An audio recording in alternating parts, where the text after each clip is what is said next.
പല വീഡിയോസിലും കണ്ടിട്ടുണ്ട് ഈ ലോങ് ഡിസ്റ്റൻസ് റിലേഷൻഷിപ്പിനെ കുറിച്ച് ഭയങ്കര എക്സാജറേറ്റ് ചെയ്ത് സംസാരിക്കുന്നത്. പക്ഷേ ഏകദേശം ഒരു 1.5-2 വർഷത്തെ എൻ്റെ എക്സ്പീരിയൻസിൽ നിന്ന് പറയുകയാണെങ്കിൽ അത്രയും ബോറായിട്ടുള്ള റിലേഷൻഷിപ്പാണ് ഈ ലോങ് ഡിസ്റ്റൻസ് റിലേഷൻഷിപ്പ് എന്ന് പറയുന്നത്. കാരണം രണ്ട് വ്യക്തികൾ ഒരു റിലേഷൻഷിപ്പിലാവുക എന്ന് പറയുമ്പം അവിടെ ഏറ്റവും കൂടുതൽ ഇമ്പോർട്ടൻസ് കൊടുക്കേണ്ടത് ഫിസിക്കൽ പ്രസൻസിനാണ്. എൻ്റെ ഒരു അഭിപ്രായത്തിൽ ഒരു പാർട്ട്ണർ എന്ന് പറയുമ്പം ഏത് ഇമോഷൻസും കംപ്ലീറ്റ്ലി അതുപോലെ എക്സ്പ്രസ് ചെയ്യാൻ പറ്റുന്ന ഒരാളായിരിക്കണം എന്നാണ്. പക്ഷേ ഈ ലോങ് ഡിസ്റ്റൻസ് റിലേഷൻഷിപ്പിൻ്റെ കേസിൽ അത് പലപ്പോഴും നടക്കാറില്ല.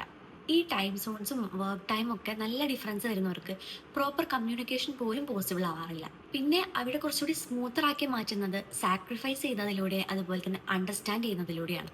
പിന്നെ ഈ ലോങ് ഡിസ്റ്റൻസ് ചൂസ് ചെയ്യുന്നവർക്ക് വ്യക്തമായിട്ടുള്ള റീസൺസ് ഉണ്ടായിരിക്കും.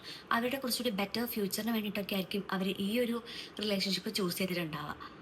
ബട്ട് ഒന്നാവുന്ന ആ ഒരു മൊമെന്റിന് വേണ്ടിയുള്ള കാത്തിരിപ്പ് എന്ന് പറയുന്നത് അതൊട്ടും രസമല്ല എന്നൊന്നും പറയാൻ പറ്റില്ല. ഇടയ്ക്കൊക്കെ അതും നല്ല രസമുള്ള ഏർപ്പാട് തന്നെയാണ്.